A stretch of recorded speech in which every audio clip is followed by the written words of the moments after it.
Byla jsem zvyklá na klidný život v malém městě u Brna, když jsem potkala Petra. Bylo mi 38 let a já se rozhodla znovu vdát. Petr byl vdovec a měl syna, 17letého Honzu, který studoval na místním průmyslovém učilišti. Honza byl tichý, uzavřený kluk, takový ten typ, co se radši schová za brýle a zapadne do pozadí. Já jsem se snažila být laskavá, chápavá, nikdy jsem se mu nevnucovala, snažila jsem se být spíš jako kamarádka než přísná macecha. Na začátku bylo všechno v pořádku, respekt a klid. Ale jak Honza dospíval, začal trávit víc času mimo domov, pracoval v místní dílně a já si začala všímat, že na mě někdy kouká jinak. Nějak divně, jako kdyby mě neviděl jen jako macechu. Asi jsem si to jen namlouvala, říkala jsem si, že to jsou nesmysly. Pak přišel ten večer, kdy byl Petr na služební cestě a já jsem se vrátila domů po dlouhém dni v práci. Byla jsem unavená, v rukou tašky s nákupem, když mě Honza přivítal u dveří. Nabídl mi pomoc s taškami, ale jeho pohled byl příliš upřený a já jsem v tom cítila něco, co tam nemělo být. Najednou mi řekl, že ke mně už dlouho něco cítí a že to nemůže dál tajit. Málem jsem spadla ze židle. Srdce mi poskočilo, ale spíš z šoku než z radosti. To byl přece syn mého muže. Kdo by si pomyslel, že by se něco takového mohlo stát? Přísně jsem mu řekla, aby na to zapomněl a nikdy se ke mně nezatěžoval takovými věcmi. Honza jen tiše přikývl, ale jeho oči zůstaly studené a trochu uražené. Myslela jsem, že je to uzavřená kapitola. Jenže za pár měsíců se všechno ještě zhoršilo. Petr začal být podezřele vzdálený, jednou večer se přiznal, že slyšel od Honzy něco, co ho znepokojilo, že prý mezi mnou a Honzou je nějaký tajný vztah. To mě dostalo na kolena. Jak mohl syn mého muže vymyslet něco tak hnusného? Snažila jsem se vysvětlit pravdu, ale semena pochybností už byla zaseta a Petr se odtáhl do svého světa chladného ticha. Napětí v domě bylo hmatatelné, ačkoliv venku začínala jarní vůně třešňových květů. Nakonec Petr začal vyšetřovat pravdu sám, všiml si rozporů v Honzových slovech. Po vážné hádce se Honza přiznal, že všechno si vymyslel. Motiv? Žárlivost. Žárlil na mě, protože se bál, že otec na mě zapomene. Nikdy bych si nepomyslela, že vlastní syn může takhle zradit svého otce. Pro mě to byl tvrdý životní lekce, někdy tě největší rány zasáhnou od těch, od kterých to nejmíň čekáš. Manželství jsme nakonec zachránili, ale jizvy zůstaly. Honza brzy odešel z domu a my jsme spolu skoro nehovořili. Dodnes si pamatuju ten okamžik, kdy se zdálo, že celý můj svět se rozpadl kvůli jedné lži. Tehdy jsem pochopila, že nevěra není jen o tělesné zradě. Skutečná zrada začíná často v tichu, mezi slovy plnými zášti a lží. A právě tehdy jsem si všimla, že něco dalšího v domě zůstalo skryté, něco, co Petr nikdy neřekl nahlas. Ten večer, kdy jsem se vrátila domů, bylo všechno jinak než obvykle. Oblékla jsem si svou oblíbenou smaragdově zelenou halenku, která jemně obepínala mé křivky, a černé kalhoty vysokého pasu, které zvýrazňovaly mé štíhlé nohy. Na nohou jsem měla elegantní, ale pohodlné kožené boty s malým podpatkem, přesně takové, které mi dodávají pocit jistoty, aniž by mě bolela chodidla. Vlasy jsem si nechala rozpuštěné, s mírnými vlnami, a na krku visel jednoduchý stříbrný řetízek s malým přívěskem ve tvaru lístku, který mi kdysi daroval Petr. Vypadala jsem jako žena, která si ví, co chce, ale uvnitř jsem cítila napětí jako před bouří. Když jsem otevřela dveře, Honza tam stál v obyčejném tričku a džínách, ale jeho oči byly nebezpečně upřené. Nabídl mi pomoc s taškami, ale jeho výraz byl tak intenzivní, že jsem se skoro lekla. Pomůžu ti, ať už chceš, nebo ne, řekl s úsměvem, který rozhodně nebyl přátelský. Cítila jsem, jak mi po zádech přeběhl mráz. Honzo, myslím, že to není potřeba, snažila jsem se zachovat klid, ale hlas mi trochu zadrhával. Víš, že tě mám ráda, ale vím, přerušil mě, a já tě taky mám rád. Trochu jinak, a to bylo jako rána pěstí do žaludku. Snažila jsem se zůstat tvrdá, připomněla jsem mu, jak je to nemožné a nevhodné, že jsem jeho macecha a on syn mého muže. Tohle musíš okamžitě zapomenout, řekla jsem rozhodně, ale on jen tiše kývl a v jeho očích jsem viděla bolest a zklamání. Další měsíce byly jako chůze po tenkém ledě.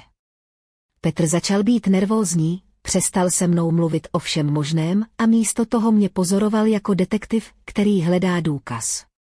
Jednou večer, když jsme seděli u večeře, se z jeho úst vyhrnulo něco, co mě zaskočilo.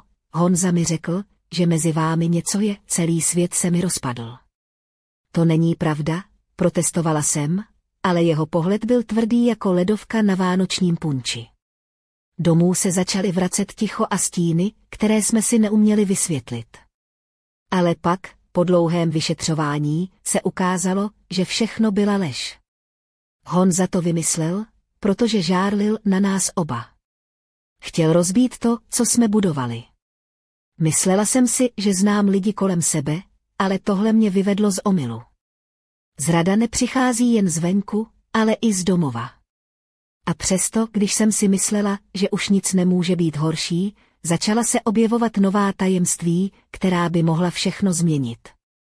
Bylo to jedno z těch ráno, kdy se zdálo, že slunce svítí jen pro mě.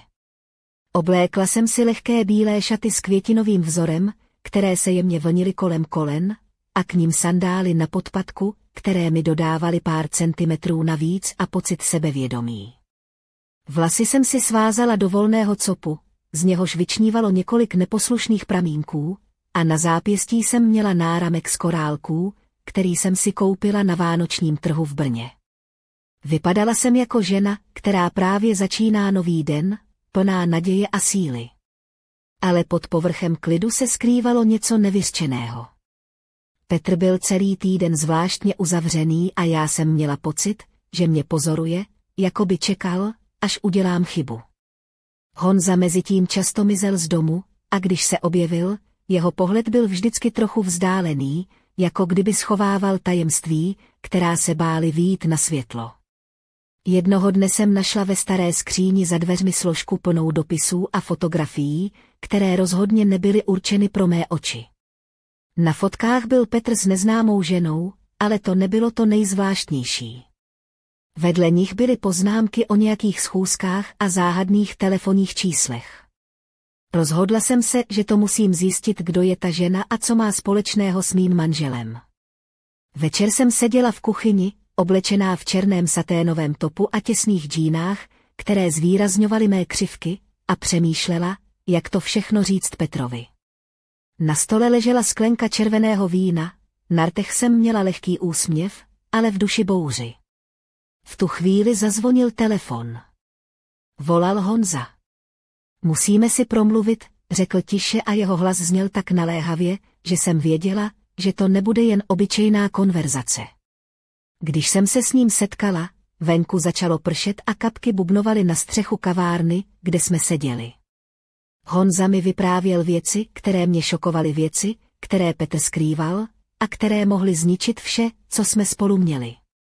Byla jsem na rozpacích, ale zároveň jsem cítila, že se chystám vydat na cestu, která mě zavede daleko za hranice mého dosavadního života. A právě v tu chvíli, když jsem se zdála být připravená čelit pravdě, se na stole před námi objevilo něco, co mě zcela zmrazilo, starý klíč s neznámým erbem, který Petr nikdy nepředstavil. Co mohl ten klíč odemykat?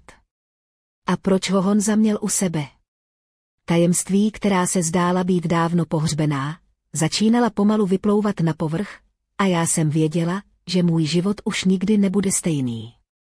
Ten klíč v Honzových rukou vypadal jako něco, co patřilo do dávné minulosti, byl těžký, starobylý, s vyrytým znakem, který mi připomínal erb našeho rodného města Žďáru nad Sázavou. Honza na mě pohlédl s výrazem, který jsem nedokázala rozluštit, byl to mix strachu, odhodlání a něčeho, co skoro vypadalo jako výzva. Tohle, začal tiše, není jen tak obyčejný klíč. Patří k jednomu místu, kde je pravda, kterou otec skrývá. Mé srdce se rozbušilo. Jakou pravdu? A proč se to všechno točí kolem mého muže?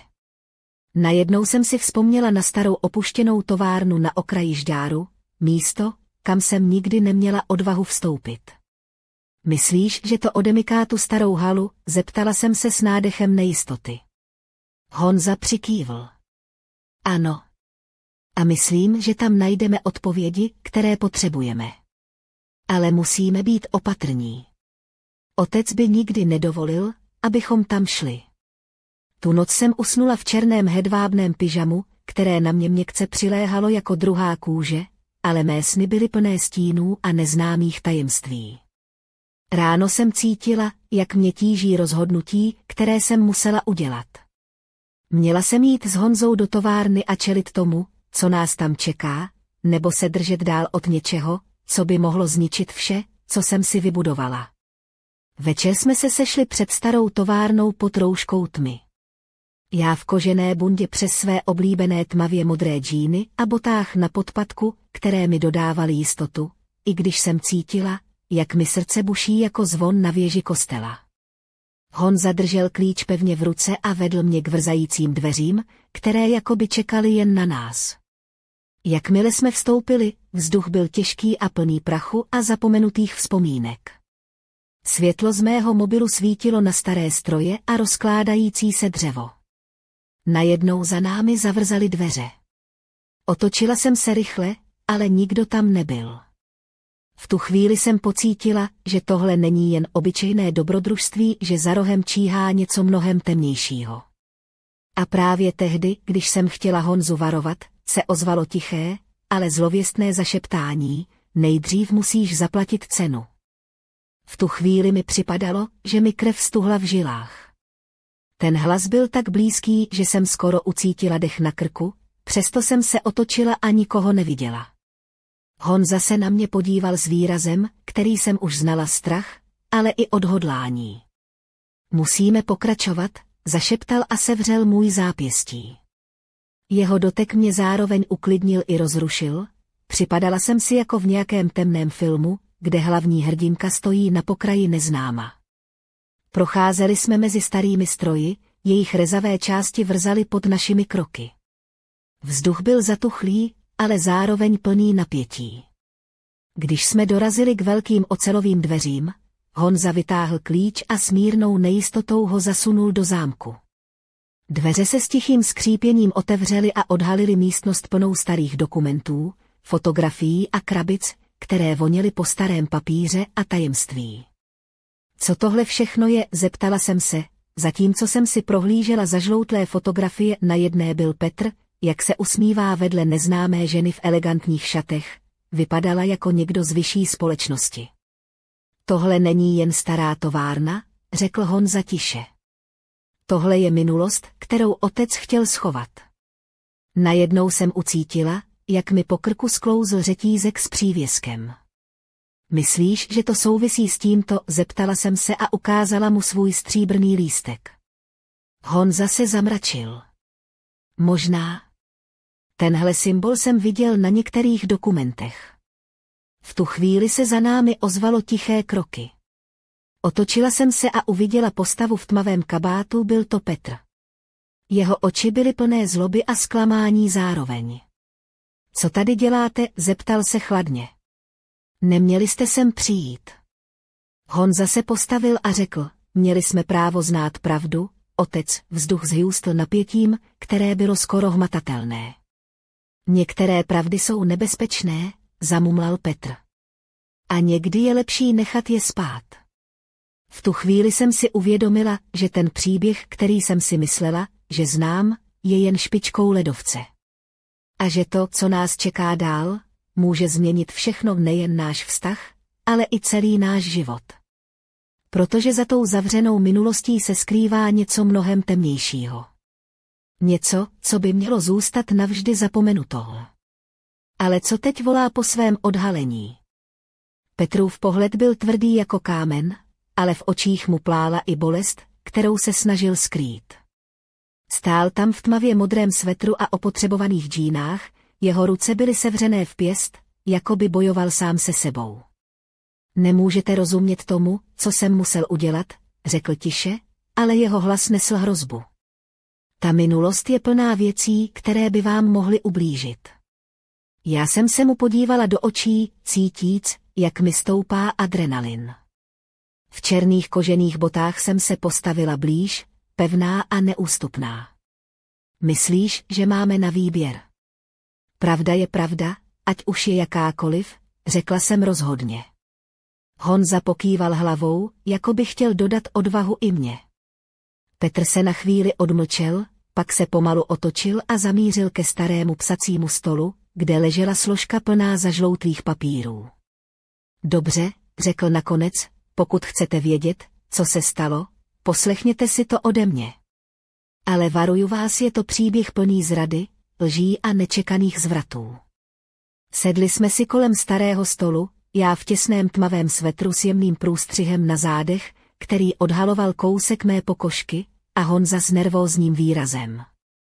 Petr začal vyprávět o době, kdy byla továrna ještě v provozu, o tajných schůzkách a o ženě, která se stala klíčovou postavou v jeho životě, ženě, o které nikdy nemluvil. Vyprávěl o svých mladických snech a o tom, jak ho osud donutil učinit rozhodnutí, která změnila nejen jeho život, ale i životy lidí kolem něj. Jeho hlas se stišil, když zmiňoval zradu, která ho zasáhla nejvíc, zradu, která měla kořeny hluboko v rodině. Když skončil, ticho v místnosti bylo téměř hmatatelné. A teď víte víc, než jste kdy měli, pronesl Petr s hořkostí. Ale pravda je někdy těžší, než lež. Cítila jsem, jak se mi v hrudi mísí bolest s pochopením. Co teď, zeptala jsem se tiše.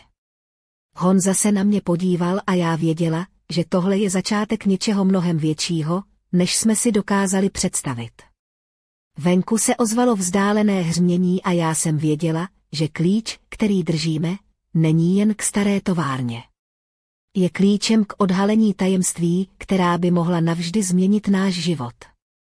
A že cesta za pravdou teprve začíná. Bylo pozdní odpoledne a světlo pomalu mizelo za obzorem, když jsem vyšla z továrny. Oblékla jsem si lehký béžový kabátek, který se díky jemnému vánku kolem mě ladně vlnil, a na nohou mě hřály elegantní kozačky s úzkým podpatkem, které jsem si vždycky oblíbila pro jejich spojení pohodlí a stylu. Vlasy mi jemně padaly přes ramena a na rtech mi zůstal mírný úsměv, i když mé myšlenky byly těžké jako olovo. Honza se mnou kráčel tichým parkem vedle továrny, jeho ruce v kapse a oči upřené do země. Nevím, co si o tom všem mám myslet, přiznal nakonec. Je to, jako kdybychom odemkli něco, co mělo zůstat zavřené navždy. Ale teď už to víme, řekla jsem, a nemůžeme se vrátit zpátky, cítila jsem, jak mě tíží zodpovědnost za to, co jsme odhalili. Musíme zjistit, jak to ovlivní nás všechny. A hlavně, co s tím uděláme. Najednou se zpoza stromů vynořila postava. Byla to moje stará kamarádka Lenka, která vypadala, jako by přišla z módního časopisu, červené šaty s květinovým vzorem, ladně padnoucí na její štíhlou postavu, a bílé lodičky, které zdůrazňovaly její dlouhé nohy. Tak co, našli jste něco zajímavého, zeptala se s úsměvem, ale její oči byly vážné. Ano, a je to mnohem složitější, než jsme čekali, odpověděla jsem a cítila, jak mi srdce zrychluje. Lenka se ke mně přiblížila a tiše dodala, měla bych ti něco říct. Něco, co bys měla vědět, než půjdete dál. Byla jsem připravená na cokoliv, ale netušila jsem, že Lenka drží v rukou klíč k dalšímu tajemství, které by mohlo úplně změnit náš pohled na minulost. Co je to, zeptala jsem se napjatě.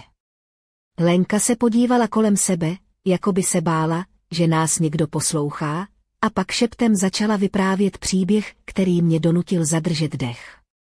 Tajemství, které jsem si myslela, že už nemůže být temnější, právě dostalo novou, děsivou podobu. Lenka se naklonila blíž a její hlas byl sotva slyšitelný.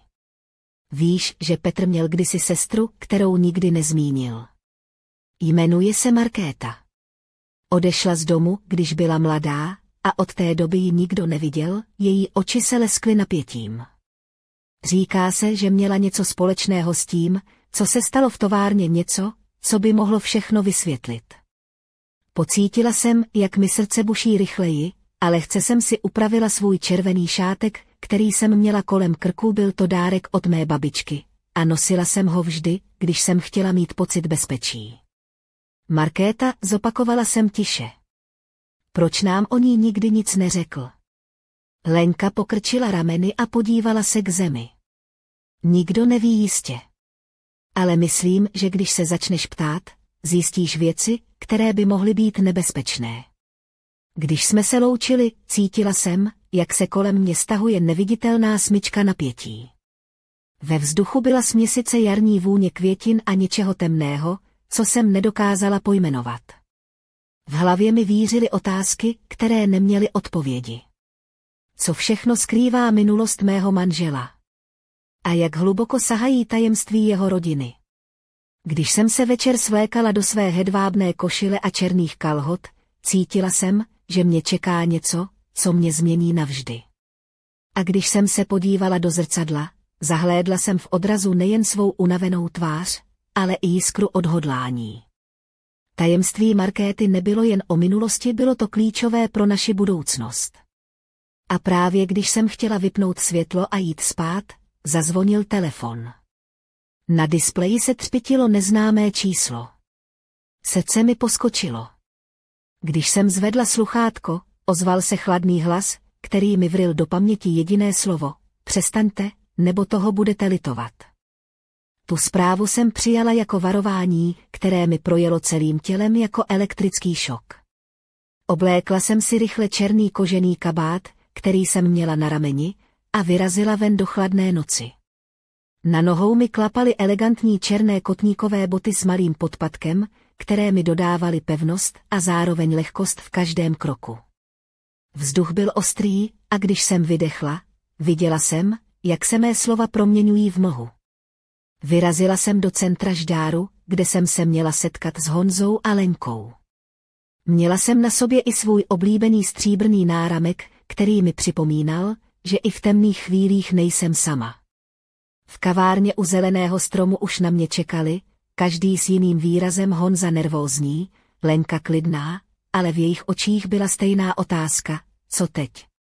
Dostáváme jasnou zprávu, začala jsem, že pokud budeme pokračovat, může to mít vážné následky. Ale co je horší, pokud to nezjistíme, nikdy nepoznáme pravdu, Lenka přikývla. Je čas udělat další krok, ale musíme být opatrní. Venku mezitím začalo pršet a kapky bubnovaly na okna kavárny. Já jsem se opřela o stůl, pocítila, jak mi srdce bije rychleji, a v duchu jsem si řekla, že ať už nás čeká cokoliv, nepřestanu hledat pravdu. Protože někdy je právě v neznámu ten největší smysl života. A právě když jsme se chystali odejít, zazvonil další telefonát. Tentokrát Lenka zvedla sluchátko a po několika vteřinách její bledá tvář stuhla. Musíme zmizet, zašeptala a rychle zbalila věci. Někdo nás sleduje. Venku se stmívalo a já věděla, že začíná nebezpečná hra, ve které nejde jen o minulost, ale i o přežití. Déšť se změnil v průtrž mračen, když jsme s Lenkou a Honzou vyběhli z kavárny do širé ulice. Svrkla jsem si kapuci svého tmavě modrého kabátu a snažila se potlačit chvění, které se mi usadilo v žaludku. Na nohou jsem měla vysoké kozačky s tenkým podpatkem, které mi dodávaly trochu ženské elegance v téhle šedivé, mokré noci. Vlasy mi přilepily k tváři a kapky vody stékaly po černém šátku, který jsem měla uvázaný kolem krku. Kdo by nás mohl sledovat, zeptala jsem se tichým hlasem, zatímco jsme se snažili najít úkryt v zapadlém průchodu mezi starými domy. Honza vytáhl telefon a rychle přepínal mezi zprávami a hovory, ale signál byl slabý. Lenka se nervózně ohlédla a zašeptala: mám pocit, že to není náhoda. Něco nebo někdo chce, abychom přestali. Připadala jsem si jako hlavní hrdinka v nějakém špionážním filmu, kde každý stín může skrývat nebezpečí, a přitom jsem měla na sobě jen lehký make-up a červený lak na nechtech, který mi dodával pocit kontroly nad sebou samou.